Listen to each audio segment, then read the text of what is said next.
Yes, रूहानियत as an actor मेरा पहला show है जो MX प्लेयर पे है और इस वक्त टॉप 5 शोज़ में वो ट्रेंड कर रहा है। तो डेफिनेटली लोग प्यार कर रहे हैं शो को और मैं तो डेफिनेटली एक्साइटेड हूँ बिकॉज एन एक्टर आपको अगर एक ऐसा शो करने को मिल रहा है जिसको इतना प्यार मिल रहा है तो नथिंग लाइक इट।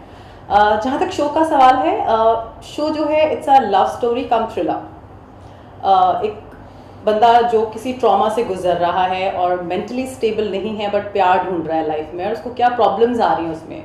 तो ये जो कैरेक्टर है ये अर्जुन बिजलानी प्ले कर रहे हैं और मैं उनकी फ्रेंड हूँ, फिलोसोफर हूँ, गाइड हूँ, उनकी साइकेट्रिस्ट हूँ जो उनकी दोस्त भी है। और मेरा कैरेक्टर एक ऐसा है जो बहुत सब्सटैंशियल है बिकॉज सीज़न बाई सीज़न मैं कंटिन्यूसली शो में हूँ और मेरा कंप्लीट काम जो भी है वो सिर्फ और सिर्फ अर्जुन के साथ में है। क्योंकि वो किसी से ओपन अप नहीं होते हैं शो में, उनके एक ट्रॉमा है तो I am the only one जिनसे वो डिस्कस करते हैं अपने डीपेस्ट थॉट्स, डीपेस्ट फियर्स और वो रास्ता जब भटकते हैं तो आते हैं एक एडवाइस लेने के लिए।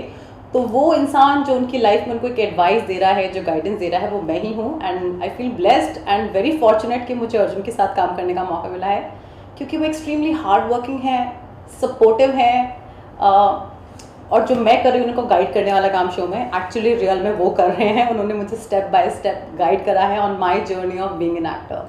सो I am extremely thankful and glad and very fortunate I feel कि एक ऐसा शो मुझे करने को मिला है विद सच फैबुलस एक्टर।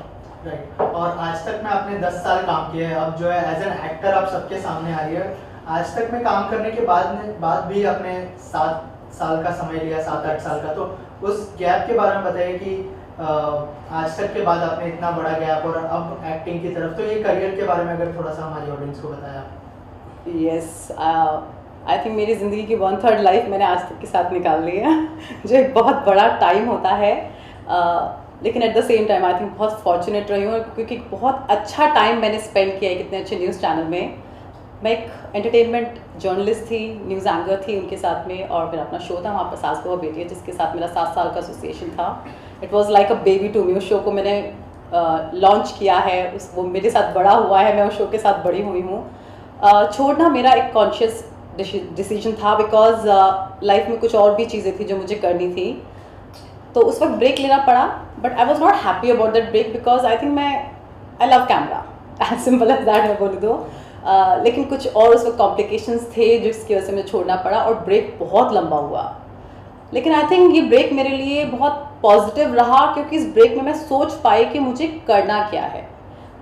जब मैंने वापस आने की सोची तो मैंने सोचा कि वापस न्यूज़ चैनल में जाऊँ, आज तक अप्रोच करूँ या कुछ और करूँ।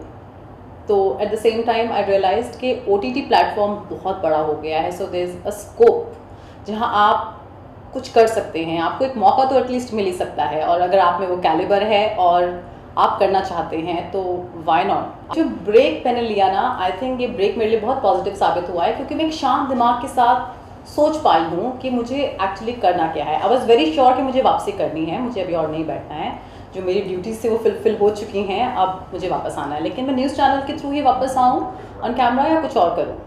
सो आई थिंक आई न्यू मुझ में एक वो ड्रामा और नौटंकी शुरू से था जो आई थिंक आज तक नहीं डिस्कवर किया था और मुझे सास बहू बेटियां जैसा शो दिया था जो इतने सालों से टॉप शो है आज तक का। तो मेरा एसोसिएशन उस पर बहुत अमेजिंग रहा है, लोगों ने इतना प्यार दिया है। तो मैं उसी एक्सपेक्टेशन के साथ लौटी हूँ कि शायद अब जब मैं नई शुरुआत करूँगी तो मेरे उस ड्रामा को, मेरे उस नौटंकी को, माई पैशन फॉर एक्टिंग जो है उसको वही प्यार मिल पाए। अब तो एक मैकेनिकल लाइफ से निकल के आई थिंक मैं सोच पाई हूँ, तो break has been very fulfilling. कीड़ा कब काटा था आपको? ये कीड़ा तभी काटा था, तभी काटा था या कब बाद में? देखिए, कीड़ा कब काटता है वो पता नहीं चलता है, वो दूसरों को समझ में आता है कि हाँ ये कीड़ा है, क्योंकि कई बार हम खुद नहीं रियलाइज कर पाते। I was very uptight as journalist, मुझे लगता था मैं सीरियस हूँ मेरे काम को लेकर, मैं बहुत पैशनेट हूँ, मास कॉम की स्टूडेंट हूँ, मैं तो यहाँ पर चेंज करने के लिए आई हूँ, जर्नलिस्ट बनूंगी। लेकिन मैं जी न्यूज़ के साथ जब काम कर रही थी मुझे तभी आज तक से ऑफर आया था ज्वाइन करने का, और because they were in the pipeline to launch this show Saas Bahu बेटियां, तब तक आया नहीं था। तो एक मैं फिल्म रिपोर्टर थी, बॉलीवुड रिपोर्टर थी हार्डकोर, और मुझे बोला गया कि एक टीवी शो हम लॉन्च कर रहे हैं जिसमें टीवी बेस्ड न्यूज़ होगी, तो आप करोगे क्या? तो इनिशियली थोड़ा मेरे को लगा कि यार अच्छा खासा मेरा शो चल रहा है, शाहरुख खान, अमिताभ बच्चन, इन सब से मिलती हूँ, बड़े बड़े स्टार्स हैं, टीवी न्यूज़ क्यों कवर करूँ? तो मुझे बोला गया कि बेसिकली एक नए ट्रेंड सेट कर रहे हैं जहाँ में थोड़ा ड्रामा चाहिए on news channel, and TV because is all about drama. तो मैं नाम नहीं लूँगी उनका, लेकिन उस वक्त आज तक में थे, एंटरटेनमेंट हेड थे। उन्होंने बोला तुमको समझ नहीं आता लेकिन तुम ना थोड़ी नौटंकी हो, तुम्हारे अंदर एक ड्रामा है, तुम्हें देखते हैं तो वो शोले की बसंती याद आती है, गिव इट अ ट्राई, नहीं अच्छा लगेगा तो there is always a way to go back, वापस बॉलीवुड में चली जाना, but give it a try.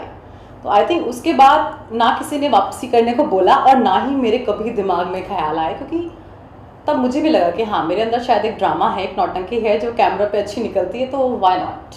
क्योंकि कई बार ऐसा तो हमें नहीं पता है हमारे अंदर क्या टैलेंट है और दूसरे लोग पहचान लेते हैं, तो आई बीन वेरी लकी। और रूहानियत के बारे में जब अप्रोच किया गया तो क्या रिएक्शन था आपका कि क्यों लेना चाहिए रूहानियत?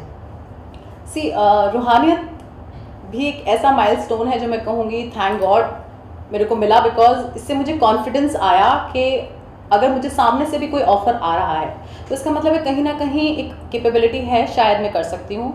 अब वो प्रूफ तभी होगी जब मैं स्क्रीन पे आऊँगी, तो एक चांस तो देना बनता ही है एक्टिंग को। तो मैंने रूहानियत लिया, एक बड़े it's a big show because Endemol का शो है which is a very known production house, और फिर मुझे बस इतना ही बोला गया कि देखो आपका जो भी काम है ना वो सिर्फ अर्जुन बिजलानी के साथ में है, एंड सीजन बाई सीजन आप हर सीजन में हैं, अभी सेकंड सीजन है, अभी थर्ड सीजन भी आएगा शो का, तो कंटिन्यूसली आप इस शो में हैं। तो मेरे लिए आई थिंक इतना ही बहुत था, तो गिव इट अ ट्राई कि एक अच्छे एक्टर के साथ काम करने का मौका मिल रहा है और एक वर्दी सब्सटैंशियल रोल है, तो इससे अच्छी शुरुआत फिर क्या हो सकती है। मेरे पास कोई कारण नहीं था फिर ना करने का, बिकॉज मुझे तो इन एनी केस एक्टिंग में आना ही था, तो nothing better than Roohaniyat, and I am very glad I choose it. Production में पहली फिल्म आने वाली है, क्या कहना चाहेंगे, थोड़ा सा अगर फिल्म के बारे में बताएं, और जो प्रोडक्शन हाउस है उसको हैंडल करना कैसा रहा, कितना चैलेंजिंग रहा आपके लिए? Oh yes, as a producer also, it's a new feather in my cap. पहली बार अपना प्रोडक्शन हाउस हम लोगों ने शुरू किया है, मैं और मेरे हस्बैंड ने मिलके, विच इज़ कार्डबोर्ड फिल्म्स, और हमारी पहली फिल्म ऑलरेडी शूट हो चुकी है, it's on edit and very very soon it will release on in theatres also and on OTT also. हमेशा से मैं क्रिएटिव फील्ड से ही जुड़ी रही हूँ, पहले भी बॉलीवुड, टेलीविजन, फिर उसके बाद मैंने for a short span of time writing भी की है। Production is also a very creative work, जहाँ आपको एक कुछ क्रिएट करना है और उस क्रिएट के लिए like it's like a recipe, आपको एक इंग्रेडिएंट्स चाहिए और वो राइट इंग्रेडिएंट्स जब तक आप नहीं उठाएंगे वो फ्लेवर नहीं आएगा। सो प्रोडक्शन का काम वही था मेरे लिए कि एक राइट इंग्रेडिएंट्स, राइट एक्टर्स, एक अच्छी टीम, एक अच्छा प्लेटफॉर्म हम क्रिएट करें ताकि एक अच्छा प्रोडक्ट बने। मेरे हस्बैंड ही फिल्म के डायरेक्टर भी हैं और उनका जॉनर है कॉमेडी, बहुत पकड़ है उनकी, बहुत स्ट्रॉन्ग होल्ड है इनफैक्ट कॉमेडी पे, तो इस फिल्म के थ्रू आप वो देख पाएंगे। मैं उनको अक्सर कहती हूँ कि मैं जब आपकी फिल्में देखती हूँ तो मुझे ऋषिकेश मुखर्जी वाला एक एरा याद आता है, क्योंकि उनकी फिल्मों में भी वो एक सिंप्लिसिटी थी, कॉमेडी ऑफ एरर्स, जहाँ कोई मोटिव नहीं है लेकिन एक क्लीन कॉमेडी जिसको आप लोगों के साथ बैठ के देखें और इन्जॉय करो। सो आई थिंक ये पूरा जो क्रिएट करना था ना, ये चैलेंजिंग था, क्योंकि आज की डेट में ऐसे एक्टर्स जो अच्छी कॉमेडी करें, हमारे बजट में करें, जो OTT और थिएटर दोनों प्लेटफॉर्म्स को सूट करें, बहुत मुश्किल होता है कॉम्बिनेशन क्रिएट करना, और ये मैंने प्रोडक्शन में आने के बाद ही सीखा है कि कोई प्रोजेक्ट अच्छा बुरा नहीं होता है, वो अच्छा है बुरा बनाया जाता है। So that is been my journey. And lastly कोई अपकमिंग प्रोजेक्ट्स के बारे में बताना चाहे as an actor? Yes, as an actor अब मैं आ चुकी हूँ एंड वापस मुड़ने का मेरा कोई इरादा नहीं है। I am here to stay for sure, जिसके लिए डेफिनेटली थोड़ी और मेहनत लगेगी, and I am already in talks, बहुत लोगों से मैं मिल रही हूँ, I am meeting a lot of casting directors, कुछ ऑफर्स भी हैं सामने से जिनको आई थिंक मुझे बहुत संभल के भी चूज़ करना पड़ेगा, क्योंकि OTT एक बहुत बहुत बड़ा एक समंदर है जिसमें अपनी जगह चुन पाना और मुझे कौन सी मछली बन के रहना है वो डिसाइड करना पड़ेगा। सो आई थिंक थोड़ा टीडियस है, थोड़ा टाइम टेकिंग है, but very soon I will announce कि अब मैं नेक्स्ट क्या कर रही हूँ as an actor. Thank you so much and all the best.